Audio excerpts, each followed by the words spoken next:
ह्या दोघींच्या जीवनातून आपल्याला काय शिकायला मिळतं? देव ह्या दोघींच्या विषयी फार आनंदी झाला, कारण राजाची आज्ञा त्यानं ढुकारली आणि देवाच्या इच्छेप्रमाणे केलं. Praise God. कारण त्याच्यामध्ये देवाचं भय होतं. जेव्हा आम्ही देवाच्या इच्छेप्रमाणे कार्य करू, देवाच्या इच्छेप्रमाणे सेवा करू, देवाला आवडेल असं जीवन जगू, परमेश्वर आमचं सुद्धा कल्याण केल्याशिवाय राहणार नाही.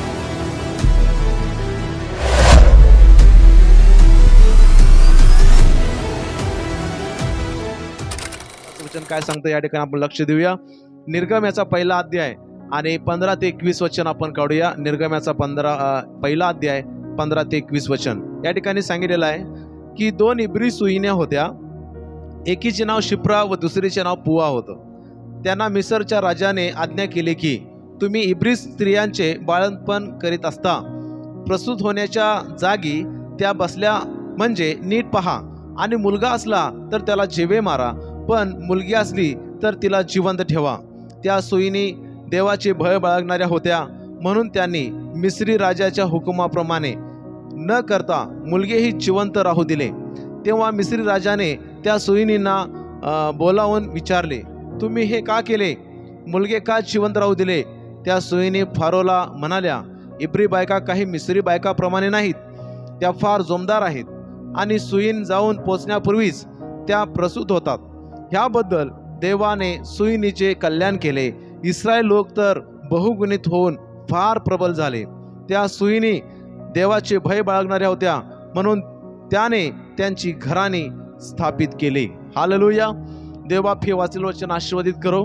प्रियानो, ह्या जो शास्त्र भाग आहे ह्याची पार्श्वभूमी जर आपण पाहिली की इस्रायल लोक जे मिसर देशामध्ये जे गुलामगिरीमध्ये होते, आणि त्या ठिकाणी आपण बघतोय की इस्रायल लोकांच्या ते फार अन्याय होत होता, आणि देवानं त्यांच्यासाठी एक योजना आखली, आणि देवानं ठरवलं की त्यांना मिसरमधून बाहेर काढायचं आणि त्यांना दुधामधाच्या देशामध्ये, कनान देशामध्ये घेऊन जायचं. त्या ठिकाणी ते सुखानं राहतील, ही देवाची योजना होती. आणि त्या ठिकाणी प्रियानो, फारो जो राजा होता तो इस्रायल लोकांच्यावरती फार अन्याय करायचा, आणि देवानं ठरवलेलं की त्यांना तिथून सोडवायचं त्याच्या तावडीतून. आणि प्रियानो, कसा अन्याय करायचा फारो राजा त्यांच्यावरती की त्यानं सर्वांना सांगितलेलं की समजा इस्रायल लोकांच्या पैकी जेव्हा स्त्री गरोदर राहते आणि तिची डिलिव्हरी होते, आणि तेव्हा जर मुलगा असेल तर त्याला मारून टाकायचं, मुलगी असेल तर काय करायचं, जिवंत ठेवायची. आणि अशा प्रकारची आज्ञा दिली होती. आणि त्यावेळेस त्या ठिकाणी जसं आपण ह्या शास्त्र भाग वाचला, त्या ठिकाणी आपण बघतो की 2 स्त्रिया होत्या. त्या इब्री स्त्रिया होत्या, त्या सुईणी होत्या. सुईणी म्हणजे काय, मिडवाईफ्स म्हणतात इंग्लिशमध्ये. आणि त्या काय करायच्या, डिलिव्हरी करायच्या. ओके. सुरुवातीला तुम्ही पाहिलं असेल की अगोदरच्या काळामध्ये काही लेडीज असायच्या की त्या काय करायच्या की बाळंतपण करायच्या, डिलिव्हरी करायच्या, घरीच डिलिव्हरी त्यांची व्हायची. मग ते डिलिव्हरी करायचे. तसं त्यावेळेस मिसर देशामध्ये 2 स्त्रिया होत्या. त्या 2 स्त्रियांचं नाव आहे शिप्रा आणि पुआ. आणि ह्या दोघी काय करायच्या, डिलिव्हरी करणं ह्यांचं काम होतं. आता जर बघितलं तर ते आता सध्या तसं पूर्वी चालायचं, घरी डिलिव्हरी आणि करणं ह्या सगळ्या गोष्टी आता आपल्याला पाहायला भेटत नाही. बरेच डिलिव्हरी आता कुठं होतात, हॉस्पिटलमध्ये होतात. पण त्यावेळेस ह्या शिप्रा आणि पुआ हे घरी जाऊन, जर कोणी स्त्री गरोदरी असेल आणि तिचे दिवस भरले असतील आणि जेव्हा डिलिव्हरीच्या वेळेला ती जायची आणि त्या दोघी काय करायच्या, डिलिव्हरी करायच्या. परंतु फारो राजानं त्यांना सांगितलेलं की डिलिव्हरी करताना नीट लक्ष द्या. जर मुलगा असेल त्याला मारून टाकायचं, आणि जर मुलगी असेल तर तिला ठेवायचं. असं त्या ठिकाणी फारो राजानं त्या दोघींना आज्ञा दिलेली. मग तुम्ही विचार करा की अशी का बरं आज्ञा दिली फारो राजानं? कारण का असं राजानं सांगितलेलं? कारण इस्रायल लोक त्यांच्या गुलामगिरीमध्ये होते, आणि राजाला एक भीती होती. कारण मुलगा जर जन्माला आला आणि त्या मुलगाला जर ठेवलं, अशी बरेच मुलं जन्माला येतील, उद्या ही इस्रायल लोक आम्हालाच भारी पडतील, असं राजाला एक भीती होती. म्हणून काय करायचं, मुलगा जन्माला आला की त्याला मारून टाकायचं, मुलगी तेवढी आली जन्माला की ठेवायचं. असं ह्या गोष्टीमुळं हे फरमान काढलेलं आणि ही आज्ञा ह्या 2 स्त्रियांना दिलेली. मग ह्या स्त्रियांचं काय काम होतं? मुलगा जन्माला आला की मारून टाकायचा, मुलगी जन्माला आली की ठेवायचं. अशी सक्त ह्या दोघींना आज्ञा दिलेली. परंतु या ठिकाणी आपण वाचतोय की या दोघींनी काय केलं. बघा, ह्या दोघींनी जे केलं त्याबद्दल देवानं ठरवलं की ह्या दोघींचं कल्याण करायचं. प्रियानो, ह्या दोघींच्यावरती फारो राजानं जबाबदारी दिलेली आणि आज्ञा दिलेली. परंतु ह्या दोघींनी एक अद्भुत काम केलं आणि ते काम केल्यामुळं देवानं ठरवलं की ह्या दोघींचं मला कल्याण करायचं आहे. हालेलुया. तर आजच्या संदेशाचा विषय आहे की देव तुमचे कल्याण करू इच्छितो. देव तुमचे कल्याण करू इच्छितो. देवानं ठरवलं की ह्या दोन स्त्रियांचं कल्याण करायचं. पण कशाबद्दल कल्याण करायचं, का कल्याण करायचं, आज आम्ही पाहणार आहोत की त्या दोन स्त्रियांना असं काय कार्य केलं की देवानं ठरवलं की मी यांना आशीर्वादित करणार आणि यांचं मी कल्याण करणार. तर काय केलं ते मी तुम्हाला सांगतो. बघा, ह्या शास्त्र भागामध्ये आम्ही वाचलं की त्यांनी काय केलं की मुलगा मारायचं म्हणून सांगितलेलं कुणी, फारो राजानं. परंतु ह्या दोघी देवाचं भय धरणाऱ्या होत्या आणि ह्या दोघींनी काय केलं की मुलगा जेव्हा जन्माला आला तेव्हा त्या मुलाला त्यांनी मारलं नाही, जिवंत ठेवलं. आणि प्रियानो, मुलं जन्माला येऊ दिलीत, मुलांना मारलं नाही. मुलगा जरी जन्माला आला जीवन ठेवायचं, मुलगी जरी जन्माला आली तरी जीवन ठेवायचं. असं कार्य राजाच्या विरोधात हिने करायला चालू केलं. पण राजानं सांगितलेलं काय, मारायचं त्या मुलाला. पण ह्या दोघीने काय केलं, मारलं नाही. मुलगा जरी जन्माला आला तरी ते जिवंत ठेवत होते. हालेलुया. आणि मग प्रियानो, आपण बघतो की शिप्रा आणि पुवा अशा प्रकारे करत गेले आणि खरोखर परमेश्वरानं ते पाहिलं आणि मग देव म्हणाला की ह्या दोघींचं मी काय करीन, कल्याण करीन आणि ह्या दोघींना मी आशीर्वादित करीन. हालेलुया. आणि हे प्रियानो देवाला फार आवडलं की ज्या स्त्रियांनी हे केलं. तर प्रियानो, ह्या दोन स्त्रिया देवाच्या नजरेत फार मौल्यवान होत्या, कारण त्यांनी फार चांगलं कृत्य केलं. त्यांनी काय केलं, मुलांना मारलं नाही, जिवंत ठेवलं. हालेलुया. तर ह्या ठिकाणी ह्या शास्त्र भागामध्ये किंवा शिप्रा किंवा पुवा ह्या दोघींच्या जीवनातून आपल्याला काय शिकायला मिळतं ते आज आपण पाहणार आहोत. तर प्रियानो, 3 गोष्टी आज आपल्याला या ठिकाणी शिकायला मिळतात ह्या दोघींच्या जीवनातून. कोण, ह्या ज्या सुईणी होत्या, शिप्रा आणि पुवा, यांच्या जीवनातून आपल्याला 3 गोष्टी आज शिकायला मिळतात. आणि पहिली गोष्ट म्हणजे म्हणजे शिप्रा आणि पुवा यांच्या जीवनातून देव आपल्याशी काय बोलतो ते आज आपण पाहू. पहिली गोष्ट आहे, त्या दोघी राजाचे नव्हे तर देवाचे भय बाळगणाऱ्या होत्या. हालेलुया. राजाचं भय त्यांच्यामध्ये नव्हतं, तर त्यांच्यामध्ये देवाचं भय होतं. आणि हे आपल्याला कशावरून दिसतं, 17वं वचन याचा पहिला भाग सांगितलेला आहे. सुईनी देवाचं भय बाळगणाऱ्या होत्या. कुणाच्या, देवाचं भय बाळगणाऱ्या होत्या. आणि पुढे सांगितलंय, म्हणून त्यांनी मिस्री राजाच्या हुकुमाप्रमाणे न करता मुलगेही जिवंत राहू दिले. हालेलुया. येस, त्यांनी राजाची आज्ञा होती मुलांना मारा, परंतु या 2 स्त्रियांनी मारलं नाही. म्हणजे राजाची आज्ञा मोडली की नाही, राजाची आज्ञा मोडली. राजाला ते घाबरले नाहीत, कारण ते देवाला भीत होते. हालेलुया. ते देवाला भीत होते आणि देवाचं भय त्यांच्यामध्ये होतं. आणि खरंच देव ह्या दोघींच्या विषयी फार आनंदी झाला, कारण त्यांनी राजाची आज्ञा मोडली पण देवाची आज्ञा पाळली. हालेलुया. Praise the Lord. तर ह्या ठिकाणी प्रियानो, बायबलमध्ये आणखी अनेक अशी उदाहरण आहेत की राजाच्या विरोधात गेले पण देवाच्या इच्छेप्रमाणे केले. ओके, राजाची आज्ञा मोडली पण देवाची आज्ञा पाळली. असं बायबलमध्ये अनेक उदाहरण आहेत. मला तुम्हाला सांगू द्या, दानियेलाची सुद्धा फार मोठी साक्ष आहे बायबलमध्ये. राजानं त्यावेळेस फरमान काढलेलं, ओके, कुठल्याही देवाची प्रार्थना करायची नाही म्हणून, उपासना करायची नाही म्हणून हे फरमान काढलेलं. पण दानियेलानं काय केलं, दानियेलानं काय केलं की तेव्हा रूममध्ये, खोलीमध्ये जाऊन गुडघ्यावरती येऊन तो दिवसातनं 3 वेळा प्रार्थना करायचा. जरी राजानं सांगितलं असेल कुठल्या देवाची उपासना करायची नाही, पण दानियेलानं काय केलं, जिवंत देवाची उपासना केली, प्रार्थना केली, सकाळ, दुपार, संध्याकाळ, दिवसातून 3 वेळा. हालेलुया. पण राजाची आज्ञा काय होती, प्रार्थना करायची नाही. ओके, उपासना करायची नाही, पण दानिएलानं ते केलं. राजाची आज्ञा त्यानं मोडली, पण देवाची आज्ञा त्यानं पाळली. आणि म्हणून प्रियानो, त्या ठिकाणी मग काय झालं, दानिएलाची ही गोष्ट जेव्हा निदर्शनास आली तेव्हा ठरवलं काय त्यांनी, की दानिएलाला कुठं टाकायचं, सिंहाच्या गुहेत टाकायचं. परंतु लक्षात घ्या, जरी सिंहाच्या गुहेत टाकायची वेळ जरी आली आणि त्याला टाकलं सुद्धा, परंतु काय केलं देवानं सिंहाची तोंड बंद केलीत. हालेलुया, सिंहाची तोंड बंद केलीत. सिंहाचं काहीच चाललं नाही दानिएलाच्या समोर. का प्रियानो, देव अशा प्रकारे देवानं केलं बरं?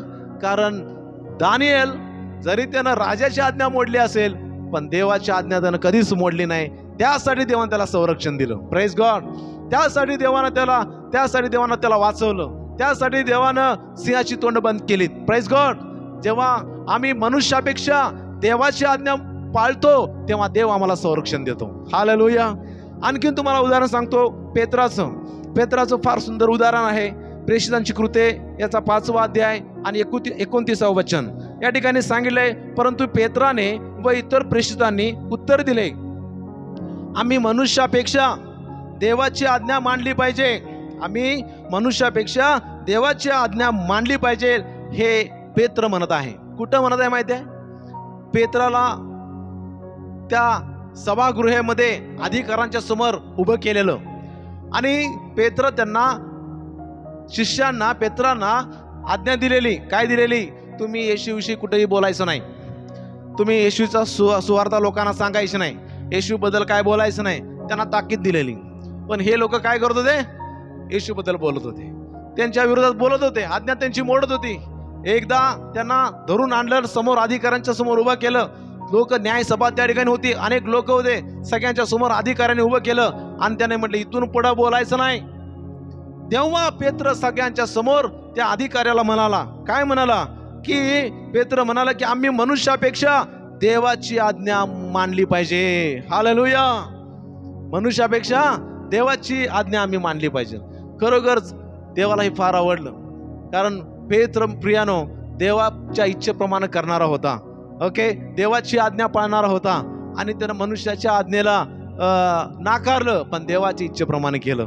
Praise God. बघा किती डेअरिंग त्या पेत्रामध्ये होतं. आणि अशा लोकांच्या बरोबर खरोखरच परमेश्वर उभा राहतो. जे परमेश्वरासाठी डेअरिंगनं काम करतात, परमेश्वर त्यांच्यासोबत उभं राहतो. हालेलुया. आणि म्हणून या ठिकाणी प्रियानो 3 उदाहरणं आम्ही पाहिली. पहिलं उदाहरण आपण पाहिलं की शिप्रा आणि पुवा, की राजाची आज्ञा असताना सुद्धा तिने राजाच्या आज्ञा जुमानली नाही. त्याच्यानंतर आपण दानिएल बघितलं. ओके, दानिएल सुद्धा राजाच्या विरोधात गेला, पण देवाच्या इच्छेप्रमाणे त्याने केला. आणि पेत्र सुद्धा. ओके, तर प्रियानो ह्या सर्व आपल्याला दिसतं. तर एक तुम्हाला सांगायचं यातून की रोमक्रस पत्र 8वा अध्याय आणि 31व्या वचनात सांगितलेलं आहे. 31व्या वचनात सांगतंय की तर मग ह्या गोष्टीवरून आपण काय म्हणावे? देव आपल्याला अनुकूल असल्यास आपल्याला प्रतिकूल कोण? Praise God. होय प्रियानो, हे वचन अद्भुत आहे. जर देव आमच्या बरोबर आहे तर आम्हाला आमच्या विरोधात कोण उभं राहणार? Yes, hallelujah.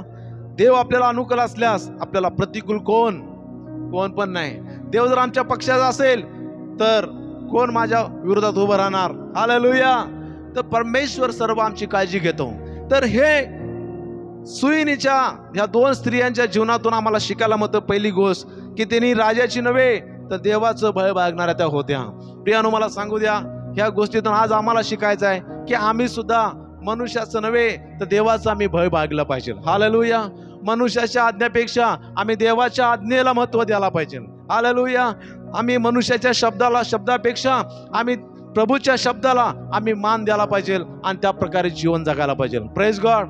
आज प्रियानो जगामध्ये मनुष्याला घाबरून लोक आज देवाच्या विरोधात जात आहेत. मनुष्याला घाबरून लोक देवाच्या वचनाच्या विरोधात जात आहेत. परंतु आज या ठिकाणी शिप्रा आणि पुवाच्या जीवनातून आपण पाहतो की राजाची आज्ञा त्यानं ठुकारली आणि देवाच्या इच्छेप्रमाणे केलं. Praise God. कारण त्यांच्यामध्ये देवाचं भय होतं. प्रियानो, देवाचं भय धरणं म्हणजे देवाचा सन्मान करणं आहे. आणि म्हणून आपल्याला प्रत्येक क्षणोक्षणी प्रत्येक दिवशी देवाचा सन्मान करायचा आहे आणि देवाच्या इच्छेप्रमाणे जीवन जगायचं आहे. एक वेळेस आम्ही मनुष्याच्या इच्छेप्रमाणे जगण्यास, बघा मनुष्याचे नियम जर देवाच्या नियमाच्या विरोधात असतील, तुम्ही नाही मनुष्याचे नियम नाही पाळला तरी चालेल, पण देवाचा नियम आम्ही पाळलं पाहिजे. हालेलुया. तर पहिली गोष्ट आम्ही या ठिकाणी शिकायला मिळालं की त्या दोघींच्या जीवनातून की त्यांचं राजाचे नव्हे तर देवाचं ते भय बाळगणाऱ्या होत्या. तर आम्ही सुद्धा मनुष्याचं नव्हे तर देवाचं भय बाळगणारं असलं पाहिजे. दुसरी गोष्ट त्या दोघींच्या जीवनातून आपल्याला काय शिकायला मिळतं, तर त्यांनी मुलांचा जीव वाचवला. सर्वजण म्हणा, मुलांचा जीव वाचवला. तर 17व्या वचनामध्ये आपण वाचतो त्या ठिकाणी 17वं वचन, त्या सुईणी देवाचे भय बाळगणाऱ्या होत्या म्हणून त्यांनी मिस्री राजाच्या हुकुमावरून न करता मुलगेही जिवंत राहू दिले. यस, मुलांचा जीव वाचवला. तर ह्या ठिकाणी तुम्हाला सांगू द्या, राजाची इच्छा काय होती? मुलांचा नाश करायचा. पण देवाची इच्छा तशी आहे का? देवाची इच्छा तशी होती मुलांचा नाश करून टाका होती काय? नाही. देवाची तर इच्छा काय माहिती आहे? देवाची इच्छा आहे की कोणाचाही नाश होऊ नये. हालेलुया. आणि म्हणून ह्या दोन स्त्रियांनी जे केलं ते देवाला फार आवडलं. काय? की त्या दोघींनी मुलांचा जीव वाचवला, नाश होऊ दिला नाही. हालेलुया. येस, त्यांनी अनेकांचे प्राण वाचवले. आणि प्रियानो, ह्यातून मला तुम्हाला सांगू द्या की जे त्या दोघींनी केलेलं आहे त्याच गोष्टी आपल्याला करायच्या आहेत. काय करायचं आहे? आम्हाला सुद्धा जीव वाचवायचे आहेत, प्राण वाचवायचे आहेत. कुणाचे? जे लोक नाशाच्या मार्गावरती आहेत त्यांचे प्राण आपल्याला वाचवायचे आहेत. हालेलुया. प्रियानो, आपण जीवनाच्या मार्गावरती आहेत. तुम्ही म्हणू नका बस मी आता जीवनाच्या मार्गावरती आहे, बस मला कुणाचं देणं घेणं काय नाही, कुठं बाकीचे कुठं जातात जाऊ द्यात. नाही. हॅलो, आमची ती जबाबदारी आहे, आमची ती सेवा आहे की जे नाशाच्या मार्गावरती आहेत. अनेक जण नाशाच्या मार्गावरती आहेत. प्रियानो, बायबलमध्ये सांगितले रुंद दरवाजा आणि अरुंद दरवाजा. अरुंद दरवाजा म्हणजे काय? की त्या ठिकाणी आम्ही जीवनाच्या मार्गाकडे जात आहोत. जो रुंद दरवाजा आहे की भरपूर लोक जात आहेत, पण तो कुठं जातोय? मार्ग नाशाकडे जाणार आहे. प्रियानो, विचार करा, त्या नाशाच्या मार्गावरती आपले मित्र असतील, त्या नाशाच्या मार्गावरती आपले पाहुणे असतील, त्या नाशाच्या मार्गावरती आपला शेजार असेल. पण प्रियानो, लक्षात ठेवा, आपल्याला त्या प्रत्येकाचा जीव वाचवायचा आहे, त्या प्रत्येकाचा प्राण वाचवायचा आहे. आणि ही प्रभूची आज्ञा आहे आणि ती आमची सेवा आहे. Praise God. आणि म्हणून त्या दोघींनी जे केलं ते देवाला फार आवडलं. शिप्रा आणि पुवानं काय केलं? मुलांचा जीव वाचवला. आज आम्ही कुणाचा जीव वाचवायचा आहे? जे नाशाच्या मार्गावरती लोक आहेत, जे जात आहेत, ओके, त्यांना आपल्याला वाचवायचं आहे. ही आमची सेवा आहे. जेव्हा परमेश्वर जेव्हा आम्ही करू आणि परमेश्वर पाहिल आमच्याकडे हे कार्य करताना, तेव्हा देव सुद्धा आमच्याविषयी सुद्धा संतुष्ट होणार आहे. म्हणून तर देवानं येशूने आज्ञा दिली, जा संपूर्ण सृष्टीला सुवार्तेची घोषणा कर. कशासाठी देवानं आम्हाला घोषणा करायला सांगितलंय? यासाठी की आमच्या घोषणा करण्यामुळं अनेकांचे प्राण वाचतील. हालेलुया. आम्ही सुवार्ता सांगण्याच्या द्वारे, आमची साक्ष सांगण्याच्या द्वारे अनेक लोक देवाकडे वळतील, नाशाच्या मार्गावरून जीवनाच्या मार्गाकडे येतील. त्यासाठी तर परमेश्वर म्हटला, जा आणि सुवार्तेची घोषणा कर. प्रियानो, मला तुम्हाला सांगू द्या, आज अनेक लोकांनी आपल्याला येऊन सांगितलं, सुवार्ता सांगितली, तेव्हा आम्ही नाशाच्या मार्गावरून आता जीवनाच्या मार्गावरती आलोय. कोणीतरी आम्हाला सांगितलं, आम्हाला नाशाच्या मार्गावर उचलून जीवनाच्या मार्गावरती असंच टाकलं नाही. कोणी टाकलंय का? नाही. तर कोणीतरी आम्हाला काय केलं? आम्हाला सांगितलं. होय, आज आम्हाला सुद्धा इतरांना सांगायचं आहे आणि अनेकांचे प्राण आणि जीव वाचवायचे आहेत. हालेलुया. मी तुम्हाला सांगू द्या प्रियानो, आमच्या मंडळीत, आमच्या चर्चमध्ये आमच्या साक्षी पाहिजेत. काय साक्षी पाहिजेत? म्हणायला पाहिजे येणारे लोक की ह्या ब्रदरनी, ह्या सिस्टरनं मला सुवार्ता सांगितली आणि मी आज जीवनाच्या मार्गावरती आहे. हालेलुया. Praise God. आम्ही प्रत्येकाने लोकांनी सांगायला पाहिजे आमच्याविषयी की ह्या व्यक्तीमुळं मी आज जीवनाच्या मार्गावरती आहे, ह्या व्यक्तीमुळं मी आज प्रभूमध्ये आहे, या व्यक्तीने मला सांगितली सुवार्ता म्हणून माझं तारण झालं. लोकांनी अशी साक्ष द्यायला पाहिजेत. तुम्ही आणि मी एक आशीर्वादाचं कारण बनलं पाहिजे इतरांसाठी. हालेलुया. आणि त्यासाठी प्रियानो, आज आमची सुद्धा तीच सेवा आहे, अनेकांचे प्राण आपल्याला वाचवायचे. आज आम्ही लोकांना जर नाही सांगितलं आणि आम्ही जर मदतीचा हात जर पुढे केला नाही तर प्रियानो, अनेकांचा जीव जाऊ शकतो, अनेकांचे प्राण जाऊ शकतात. अनेकांचे प्राण आपल्या हातामध्ये आहेत. आम्ही शांत बसलो, स्वतःचा आम्ही स्वार्थ जर पाहिला आणि बाकीचे कुठं जात आहेत जाऊ देत, माझं तारण झालंय बाबा बास. बायबल सांगते स्वतःचं हित पाहू नकोस. म्हणून आपल्याला जे काही करता येईल प्रभूची सेवा म्हणून, जेवढे प्राण वाचवता येतील, आम्ही या पृथ्वीवरती जिवंत असताना जेवढे प्राण वाचवता येतील तेवढे प्राण आपल्याला वाचवायचं आहे. हालेलुया. ही आमची मुख्य सेवा आहे. जे काम आम्ही करत असेल, जे बिझनेस आम्ही करत असेल, जे जॉब आम्ही करत असेल, जे काही तुम्ही करा, पण हे करत असताना आपल्याला आणखीन एक देवानंच काम दिलेलं आहे, ते म्हणजे इतरांचे जीव वाचवायचे. हालेलुया. जेव्हा प्रभूचं येणं होईल तेव्हा परमेश्वर आम्हाला विचारेल, तू किती जणांचे प्राण वाचवलास? आमच्याकडे भली मोठी लिस्ट पाहिजे, भला मोठा आकडा पाहिजे आमच्याकडं. विचार करा, आजच आला तर काय करणार? प्रभू विचारेल आम्हाला, किती लोकांचे प्राण वाचवला? आम्ही डोकं खात होणार. किती सांगू आता, आहे की नाही? काय करालोय आम्ही? म्हणून तर सुईनी ह्या ज्या 2 स्त्रिया होतं, त्यांनी अनेक मुलांचे प्राण वाचवले, अनेक मुलांचे प्राण. त्यासाठी तर देव संतुष्ट झाला त्या दोघींच्या विषयी. Praise God. हालेलुया. आमच्या विषयी देव संतुष्ट होईल का आता सध्याच्या कंडिशनला? किती जीव वाचवले, किती प्राण वाचवले, किती लोक आज प्रभूमध्ये आहेत आमच्यामुळं. तर प्रियानो, ही सेवाकडे आम्ही दुर्लक्ष करून चालणार नाही. ही सेवा आपली दररोजची सेवा आहे. कधीतरी ही सेवा करायची असं नाही, दररोजची सेवा आहे. आणि ह्या सेवेकडे आम्ही दुर्लक्ष करून चालणार नाही, कारण परमेश्वर आमच्या बरोबर आहे. आणि प्रभू ह्यासाठीच ह्या येशू ख्रिस्त या जगात का आला? अनेकांचे प्राण वाचवायसाठीच आला. या जगामध्ये तारणाचा मार्ग मोकळा करून देण्यासाठी आला, पापांची क्षमा करण्यासाठी आला. येशू म्हटला, मी तुम्हाला विपून जीवन द्यायला आलोय. तर येशू सुद्धा त्याच कार्यासाठी आला ह्या जगामध्ये, अनेकांचे ह्या जगाचं प्राण वाचवण्यासाठी येशू ख्रिस्त आला. जे येशू ख्रिस्त करत होता तेच आपल्याला करायचं आहे. ही आमची मुख्य सेवा आहे. Praise God. आणि म्हणून आम्ही इतरांचा प्राण वाचवले म्हणजे त्यामध्ये देवाचे आशीर्वाद आहे. म्हणून या स्त्रियांना देवानं आशीर्वादित केलं. ओके, कारण त्यांनी अनेक मुलांचे प्राण वाचवले. तिसरी गोष्ट त्या दोघींच्या जीवनातून परमेश्वर आमच्याशी काय बोलत आहे पहा. तिसरी गोष्ट आहे, त्यांच्या ह्या कार्यामुळे इस्रायल लोक बहुगुणित झाले. सर्वजण म्हणा, बहुगुणित झाले. ओके, 20व्या वचनामध्ये आपण वाचतो त्या ठिकाणी काय सांगितले, ह्याबद्दल देवाने सुईनीचे कल्याण केले. इस्रायल लोक तर बहुगुणित होत फार प्रबल झाले म्हणून सांगितलेलं आहे. इस्रायल लोक बहुगुणित झाले. बहुगुणित म्हणजे इस्रायल लोकांची संख्या वाढत गेली. ते थोडेसे होते, नंतर भरपूर झाले. मला माहिती आहे, जेव्हा मिस्र देशातनं ते इस्रायल लोक बाहेर पडले, किती होते? जवळजवळ 6 लाख होते. किती? 6 लाख. हे 6 लाख एवढे झाले कसे? कारण ह्या ज्या शिफ्रा आणि पुवा जे होते, त्यांनी काय करत होते? मुलांचे जीव वाचवत होते. हालेलुया. मुलांना जर मारत गेले असते, एवढी लोकसंख्या झाली नसती. पण इस्रायल लोक छोटस कळप होता, एवढा मोठा कळप झाला. कशामुळं? त्या 2 स्त्रियांच्यामुळं. हालेलुया. त्यांनी अनेकांचे प्राण वाचवले आणि इस्रायलची लोकांची संख्या वाढत गेली आणि ते बहुगुणित झाले म्हणून सांगितलेलं आहे. हालेलुया. इस्रायल लोक प्रबळ झाले म्हणून सांगितलेलं आहे. हालेलुया. प्रियानो, तुम्हाला सांगू द्या, ह्या दोघींच्या ह्या सेवेमुळे, ह्या कृत्यामुळं काय झालं, ते इस्रायल लोक बहुगुणित वाढत गेले.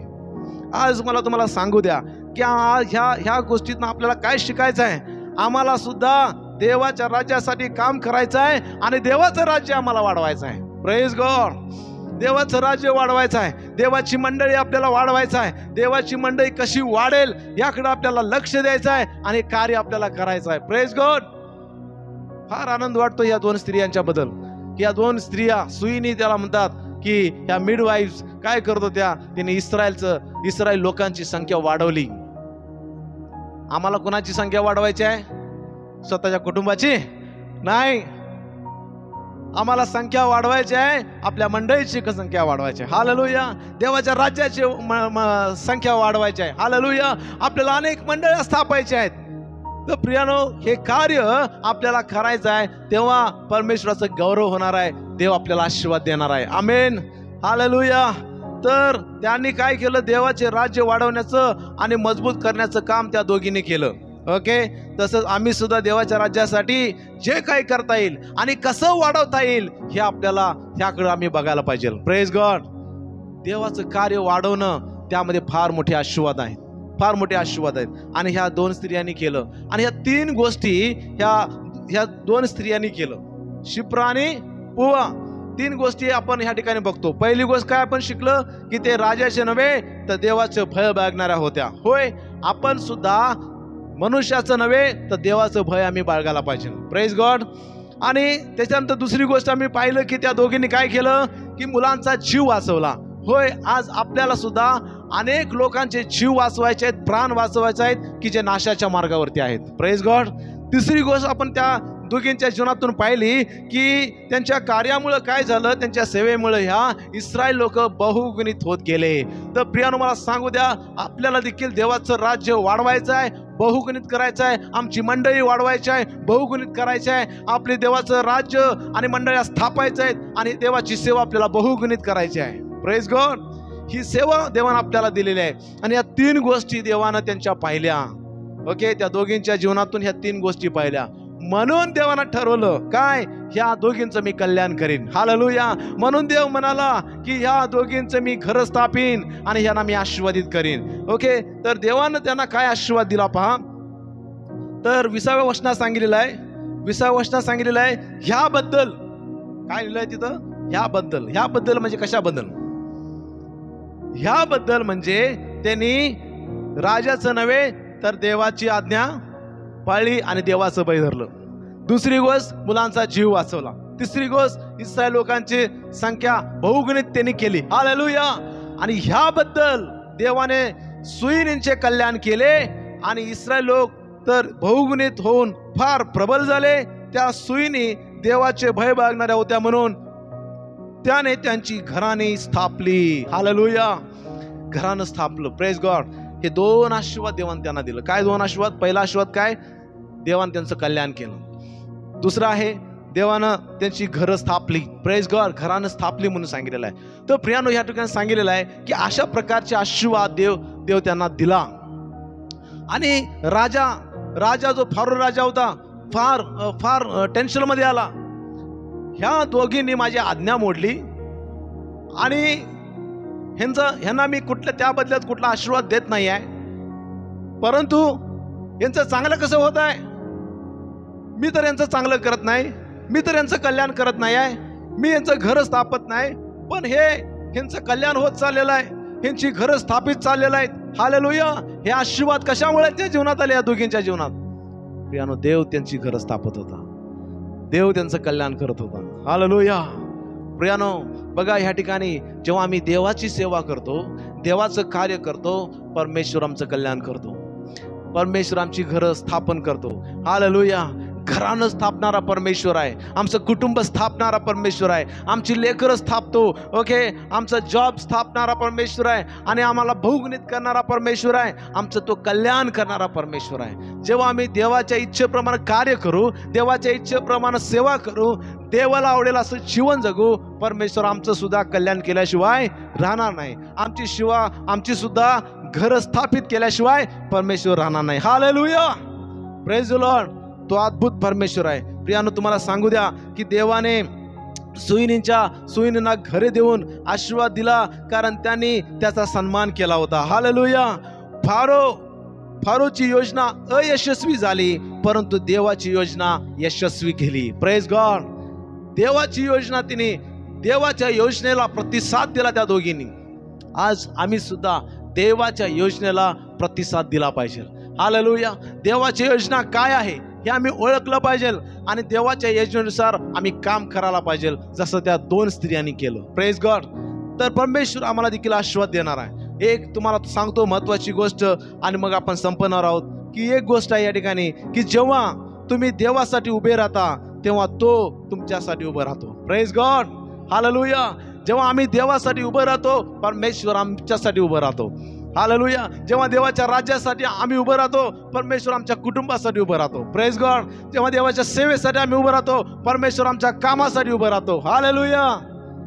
त्यासाठी प्रियानो, ह्या 2 स्त्रिया देवासाठी उभं राहिल्या. जरी त्या राजाच्या विरोधात गेल्या, घाबरल्या नाहीत, कारण त्यांचा विश्वास होता परमेश्वर आमच्या बरोबर आहे. हालेलुया. आज या जगात आम्ही राहत असताना आम्ही सुद्धा देवाच्यासाठी उभं राहिलं पाहिजे, देवासाठी आम्ही काम केलं पाहिजे, देवासाठी आम्हाला सेवा करायची आहे, अनेकांचे प्राण वाचवायचे आहेत, देवाचं भय धरायचं आहे आणि परमेश्वराचं राज्य आपल्याला वाढवायचं आहे. हालेलुया. त्या ठिकाणी परमेश्वर आपल्याला आशीर्वाद